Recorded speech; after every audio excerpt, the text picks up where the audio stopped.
Hello, Forest Hill family. This is your minister, Matt Hale. In the last week, you should have received, sorry, that's an alert. In the last week, you should have received a message in the mail regarding basically how we're going to be using the building in the coming months during the pandemic. As you know, since we've been closed to the public for the last, since mid-March, the pandemic has forced upon us, I think, some restrictions to how we use the building, and it's taken a little while to sort of figure out, okay, how do we lift those, and if things get worse, how would we put those restrictions back, and what would the conditions be for that? So I'm making this video to sort of explain how we came to those decisions, and the way that we're making decisions about how we're going to use the building. And I didn't put all the detail in the letter because the letter would have been either short and inscrutable or very, very long because it would have taken a very long time to explain. It's a little bit easier for me to explain it verbally and with the benefit of a whiteboard behind me. Now, the way that we have, as I said in the letter, the approach that we've taken could be called basically a risk management approach. And by that I just mean it's not a timeline approach, in which we would just sort of honestly more or less arbitrarily pick a date and just open on that date with a handful of restrictions that we selected sort of randomly based on scatterings of things that we had heard in the news and based on what limited advice we're currently getting from the CDC, both at the federal and the local level. Instead of doing that, I wanted to sort of come up with an approach to this that was really tailored to the kind of community that we have here and the particular way that we use the building, because we don't use the building the way that restaurants use their buildings or the ways that businesses use their buildings. We use the building less, and but when we use it in ways that are, we actually interact with each other more and in more intimate ways than people would in restaurants or in businesses. So it's a little bit of a tricky balance to provide some advice on this. I decided that what we really needed was an approach that was scientifically informed, so that we were using the best scientific evidence that we had available to us, and one that could be laid out basically in mathematical terms. And basically the mathematical formula that we're employing is this one right here. I hope the glare doesn't. I think it's okay. I'm sorry. This is not a exciting or very interesting video. When I was in school, none of my teachers ever succeeded in making math interesting to me, and I seriously doubt I'm going to be able to do it for you, but bear with me. And I'll just say, too, look, if you just totally trust us on this and you don't really care how we came to these decisions, then you don't have to watch this whole video. But if you want to know and you're just interested, or if you're sort of like have trust issues or whatever, that's fine. Keep watching. Okay, so the formula is basically this, and I'll explain it piece by piece. It's 1 over 1,000. It's greater than or equal to RNCN. Okay. Now, 1 over 1,000 is basically, well, let me actually go through the terms. Never mind. R stands for per capita risk of infection.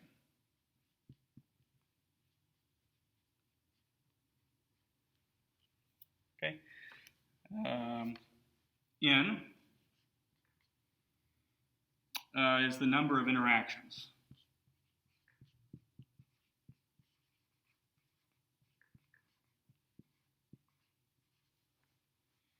C is basically the average. It is the average controlled probability of communication. This is basically your likelihood of catching the virus in any individual interaction that you have with someone who is infected. catching it.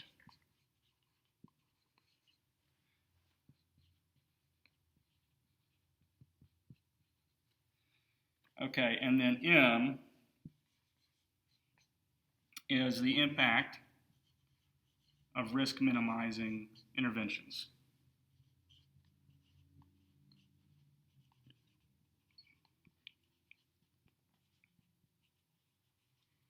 Okay, so basically what we're doing with this formula is we want to sort out essentially how many people have the virus and don't know it. So that's R, okay? How many people, and how does that relate to, what's the per capita for that? So if there's 100 people, if you take any random number of 100 people in Cuyahoga County, how many of them are going to be infected and not know? That's R. N is the number of interactions that we're managing, okay? So that's basically the number of people that we have in the building, okay, roughly, okay? It's not gonna, that's not exactly what it is, but in layman's terms, that's what it is.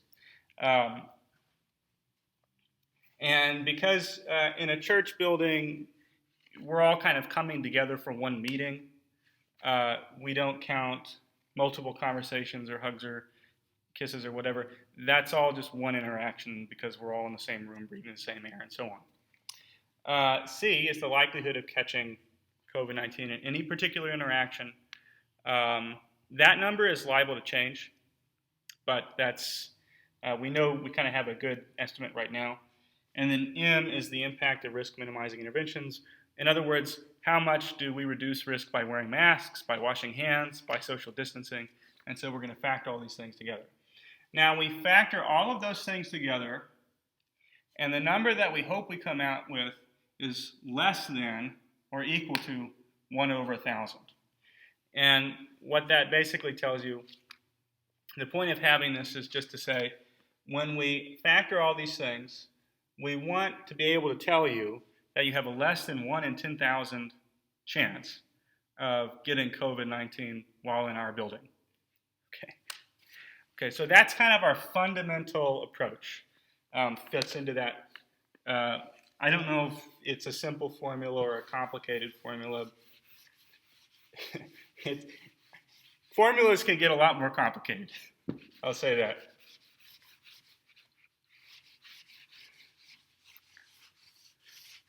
Now, as it happens, we didn't do a lot of formulas whenever I was in school for theology. It's just kind of 1 equals 3.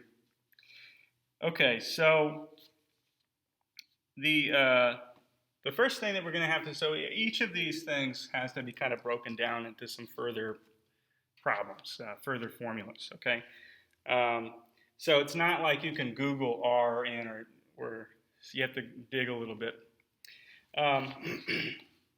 If you want to find R, okay, that's your per capita risk of infection.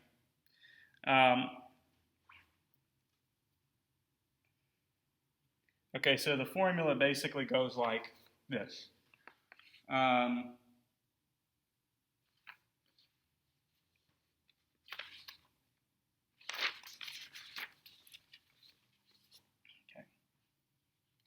R equals ABC squared times D. All right. So A represents daily new cases as of Friday, which is when Cuyahoga County releases its weekly numbers. Okay, and that's going to be an average.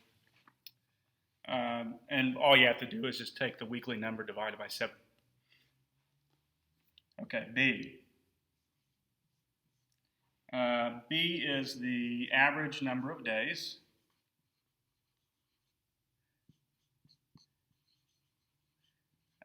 between when somebody gets COVID-19 and when somebody has symptoms.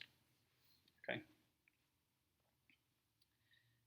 C represents the rate of increase or decrease between Friday and Sunday.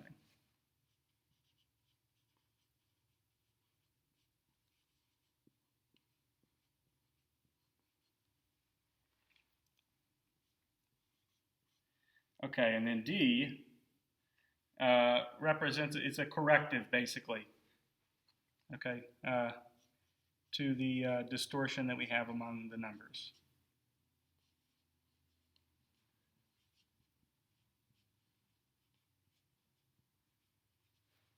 Okay. Have to move you back. Okay, so let me go through these kind of piece by piece. All right, so if you want to know kind of what are the daily, how many new cases are we having every day? We don't have daily numbers, but we do have weekly numbers, and the Cuyahoga County Health Department puts them up on a website. And so I take a look at those, I divide it by 7, and that gives you A, okay? And for July 17th, for Sunday, July 17th, which is kind of that's the date that I used to kind of work on these numbers initially, A came out to 131.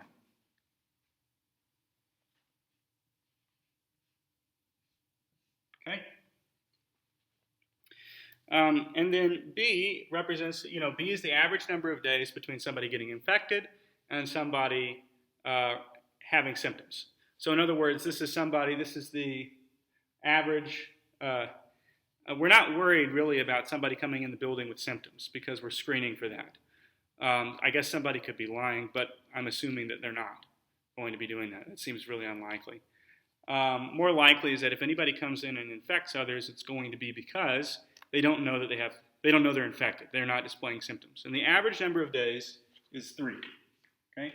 So when somebody's infected, on average, it takes them 3 days before they manifest symptoms.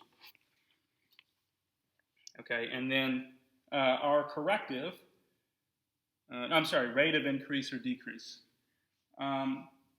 So that, it comes out to 1.23 squared.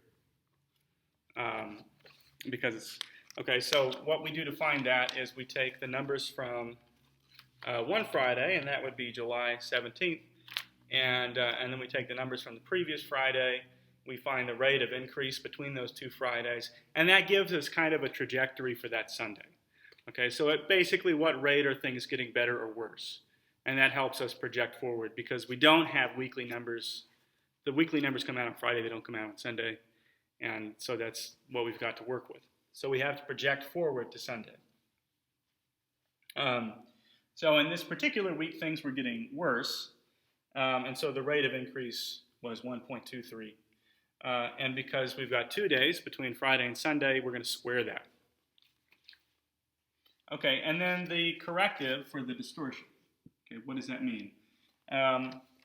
Basically, we're not testing enough. We're still not testing enough people in the country. So we have to work in a rate of distortion. So basically, what that means is we don't know. There are more people that are infected than have been tested. How many more? Well, as of our best recent estimate is that it could be something like 7.5 times more people. It could be as low as 2. It could be as high as 13. So we average that and come out to 7.5. Okay. So then you take that. Oh, I'm sorry. You know what? I didn't put this last little figure down. That's E. E is the population of Cuyahoga County. And that is, we're just going to go with 1.2 million. It's actually, it's a little bit, there are more numbers than that. But I won't plug them all in for time's sake. Okay, so when we run that all out, we do this formula. We come out to our quotient. I had to relearn that, is 0.0036, or 36 and 10,000. Okay, so what that means is that for any group of people that are going to meet together in Cuyahoga County on July 17th, 36 out of every 10,000 are going to have the virus. Okay, so that doesn't actually sound like a lot. It isn't a whole lot, but it actually is really bad. It's pretty bad. 36 and 10,000. Okay, so we're going to sort of keep that number in the back of our minds. That's R. R is 0.0036. So any person you meet, you may have met in Cuyahoga County on July 17th, there was a 36 and 10,000 chance that they were infected and did not know.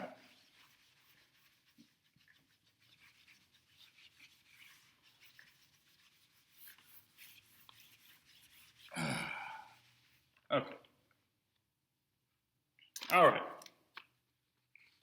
So let's move to some of our other figures. All right, N. N is actually really easy. N is just however many people we decide to have in the building. Now, when we actually run the numbers, we're really looking for N. N is what we're after, but we'll just kind of leave N around. We'll just put N up here. Okay.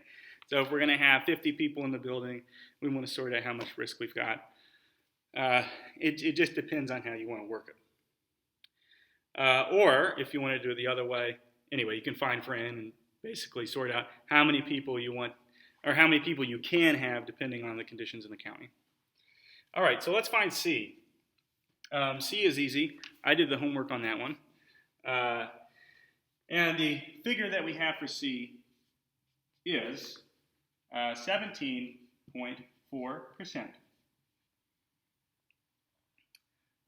or 174 in 1,000. Now that may not sound like a lot. Maybe it does sound like a lot to you, but it may not. It actually is a lot. It is a lot. That's a really, and remember, C is basically your chance of catching the virus if you meet somebody who is infected and you don't take any risk minimizing steps. So you're not wearing a mask, you're not social distancing, you are hugging and whatever. I mean, it's not even anything like you don't have to kiss the person, it's just an interaction. That's pretty high, actually. So if somebody walks into a building and has an interaction with, let's say, 100 people, 17 of them are going to get it. Okay, so that's like a 1 in, what is that, 6 or 7 probability of getting the virus if you meet somebody and you don't take any risk minimizing measures. So that's one of the reasons why COVID-19 has spread so quickly, because that's a really high number. Now that number is subject to change as more research comes in, but that's what we've got right now. So it's very contagious. Like everybody knows that by now, but that's what it is.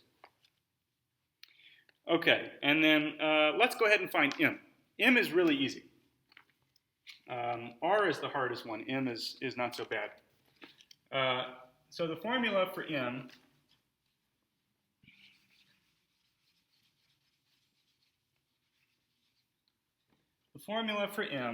is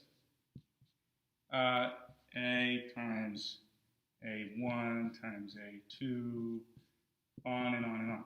Okay, and A just symbolizes a risk minimizing measure, or a risk minimizing intervention. Okay, and so if you want to find M, then you just factor all the risk minimizing interventions that we're going to have. Okay, so for example, just to kind of give you some examples, a cloth mask provides a 30 to 50% risk reduction, which means that when you interact with somebody that's got the virus, but you've got a mask on, this drops by 30 to 50%. Social distancing by 6 feet is a risk reduction of 95%. Hand washing, we don't really know how much that reduces your risk. We know that it does, we just don't have a good figure for it. Screening at the door with temperature and other things, that's going to have a major risk reduction, but we don't have a hard number for that. And then a consistent use of chlorine or ethanol-based disinfectants, 77% risk reduction. Okay, so there's some really great ways for us to manage and to minimize the risks to you when you come in the building, so that even if somebody does come in with the virus, we can still really minimize your risk of being infected. Okay, so let's say that we employed all of these risk minimizing interventions, and what that comes out to is a 97. It's a figure of actually 0.02695, which is a 97.305% risk reduction. Okay, so let's put it all together. If you've been confused so far, hopefully this will kind of help make sense of things. All right, so if we put R, we're going to leave N open because we want to find out how many people we can have in the building, and still keep your risk of becoming infected less than 1 in 10,000. That's our goal. So we want to find out how many folks we can have in the building and still do that. Based on July 17th numbers, things have gotten a lot better, but we're going to use July 17th. Okay, so 1 in 10,000 equal to 0.0036. That's R. N 0.174, and then 0.02695. Okay, so just to say it again, we're looking for how many interactions we can have while still keeping the probability of infection or risk of infection less than 1 in 10,000%. So we're going to run all the numbers and see. Okay, so I'm not going to go through the whole thing step by step, but if you go all the way through it, then what you end up with is basically N comes out to 6 if we round up. Okay. So we can, if we want to keep the risk of infection less than 1 in 10,000, less than or equal to 1 in 10,000, then we actually have to have less than 6 people in the building. So N would be less than 6. I'm sorry, less than 6. Okay, so that's why on July 17th, we didn't have Bible study, we didn't have worship service, anything like that. Okay, so basically what I've done is in setting the restriction levels for the building, I've used this formula to kind of give us a sense of when the daily numbers are X, what should our restriction level be? Okay, and what we could have done is to have basically a really flexible system that moved back and forth, in which we said, well, we can have this many people, but we have to take these risk minimizing interventions, or we can have less risk minimizing interventions and less people. I opted to do something a little bit simpler and just simply have four different levels in which the number of people in the risk minimizing interventions are set, and they work along a range. So I'll go through that and explain it. All right, so we'll begin from best case scenario. Okay, what I call normal, but I don't know why I called it that, because uh, the world is just going to be different going forward. But we'll return to normal when there have been no cases anywhere in Ohio for the last 30 days. And that means that there won't be any restrictions on building usage beyond what's expected under normal circumstances. So we'll have worship, we'll have Bible study, we'll have everything else in person when we have had no cases in Ohio in the last 30 days. We'll continue to have hand sanitation stations, and we'll encourage folks to wash their hands with warm water for 20 seconds after every interaction. We'll keep doing that. The only thing that we'll do, that we'll continue to do, is to screen people, and we're going to do that until there have been no cases in the United States for 30 days. Okay, that'll be the only thing that we're doing at that point. Okay, so, and that's, out of an abundance of caution. Okay, so level 1, right? So things are a little worse. If there have been no new cases in Cuyahoga County, and there have been no new cases for 7 days, but there have been cases in the last 30 days, okay, we will encourage people to wear masks. We won't require it during in-person worship. People will be required to wear masks during singing, though. Okay, so you do need to bring your mask. You just don't have to wear it all the time. But when we sing, you should wear it. Only the auditorium and bathrooms in that area will be accessible on Sunday mornings. So the vestibule bathrooms in the auditorium area, but nothing else beyond the entryway.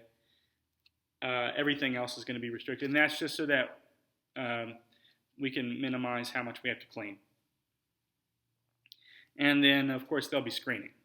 Okay, so taking temperature.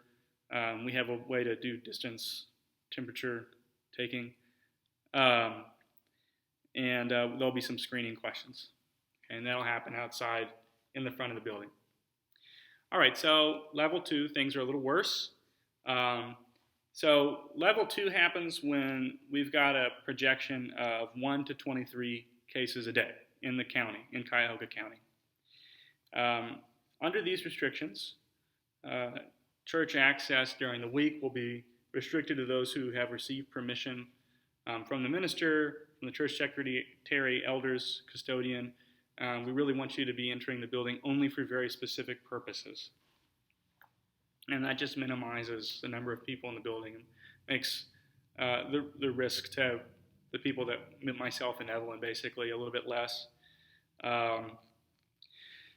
Everybody who enters the building will be required to wear a mask at all times if they expect that they will interact with another person. If you're in the building by yourself, don't worry about it. But if there's somebody else that's there, I would just say bring your mask, just in case you interact with somebody else. We're going to have services, and we're going to have Wednesday night at level 2, Wednesday night Bible study, but there will be some restrictions. So services will be held, but they shouldn't exceed 50 people. Okay, so that keeps us at the inn that we need to be at. We're going to institute distancing of 6 feet. The service is going to be a little shorter, just because the shorter the amount of time for an interaction, the better. Okay. We won't have singing. Singing is like a super spreader's. It's one of the ways that people have spread the virus enormously, and it's not strange, because singing is basically exhaling quickly and loudly, and getting a lot of air out of your lungs. And projecting it over long distances along with sound. So that's a great way to spread a virus, which is why some of the super spread events have happened with churches, because of the singing. For us, that's really like a horrible, painful thing, because we like to sing, but we would not like to get COVID-19. And then basically, this sounds not very nice, but we're going to try to get people out of the building as quickly as possible. So if you want to talk to folks, probably better to call them later, but have conversations outside. It's so much less risky to have people interacting outside than it is inside because the air is obviously ventilated. There's wind outside and there's not inside. Um, and again, the church will be restricted in the ways I discussed before, just the auditorium, just the bathrooms, the vestibule bathrooms. And then we're going to encourage folks that are at risk in the at-risk categories, and by now you know who you are, to stay home and join us online. We will have, probably just from now on, we're going to have an online aspect to what our church does.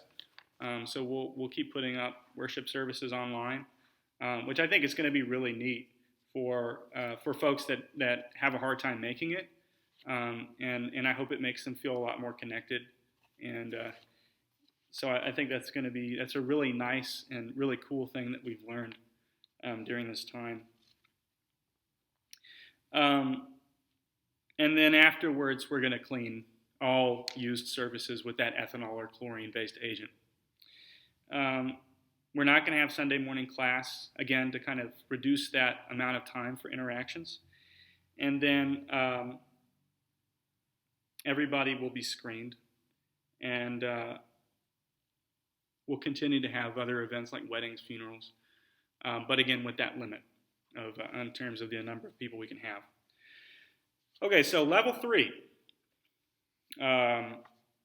Level 3 is where we are when the projection for Sunday is between 24 and 78 cases daily. The big takeaway is we won't have Sunday morning worship service at level 3. That's the big takeaway. We will continue to have Wednesday night Bible study as long as the numbers don't exceed 15. And again, with that, we're going to continue to have online Bible study with a Zoom component from now on, so that if people have a hard time, they're not very mobile, it's hard for them to get out, they can join us. Or even people that don't live here, which we've had, can join us by Zoom. So we'll keep having computers join us and people through computers join us for Wednesday night Bible study. Church access during the week will be restricted just like at level 2. And then, again, people are going to need to wear masks when they're inside the building. As I said, Sunday services will be held online. Weekly Bible studies will be held in person as long as they don't exceed 15 people, and the same for other events like weddings and funerals. And folks that come in will be screened, okay, just like at the previous levels. Okay, level 4, which is where we've been. We already know level 4. Okay, level 4 is anything beyond 78 a day. And at that point, basically, we're not having anything in person. We're not having Bible study. We're not having, everything has been online at level 4, and will be online at level 4. No in-person events at the building. And everybody needs to be wearing a mask, obviously, when they come in the building. So that's kind of how we're having it at those 4 levels, basically, and I guess it's 5 levels if you count normal. Having it at those levels kind of simplifies things, makes it a little bit easier for us to make these determinations on a week-by-week basis. The other thing about talking about restriction levels instead of stages, I think sometimes people have gone into, we're moving through stages. Stages is a very sequential way of thinking about it. It's almost like with early childhood development or something. There's a stages for how little kids learn how to walk or talk or whatever, and they move sequentially. But that's really not right for a pandemic, because as we know, it ebbs and flows, it goes up and down. And we really don't understand this virus as much as we would like. And we thought that it would get better in the summer, and it hasn't really. It may get worse in the fall. We're not really sure. And so we want to have something that's flexible, that allows us to adjust based on conditions on the ground. And this really allows us to do that. It's very, this sounds very complicated, but it's actually very simple once you've got it all worked out to just take a look at the county numbers and say, basically, find R and then, uh, well, actually, you don't even have to really find R once you've got it all worked out. You just have to know what the county numbers are and divide them by 7, make the projection, and then that gives you where you are during the week. It takes 5 minutes. So you don't have to, I won't have to go through this every time, thankfully, although we'll probably update a few of these things periodically as we get more information. Let me know if you have questions about this. It's been, I just want to let you know, it's, the numbers have been coming down at a very steady pace lately and in the county. And so we're really pleased about that. That's a really encouraging sign. It's possible, it's conceivable that we could have in-person worship.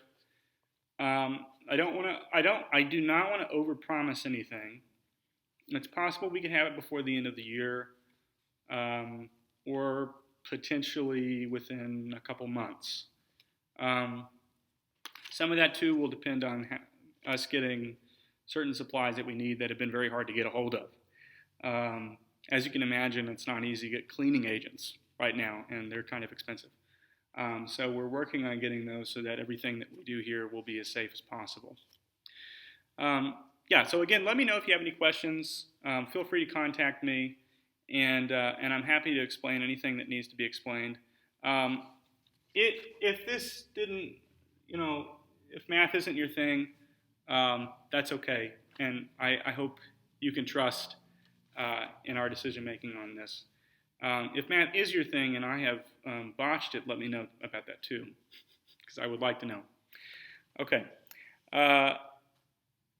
Goodbye for now, and I'll see you tomorrow.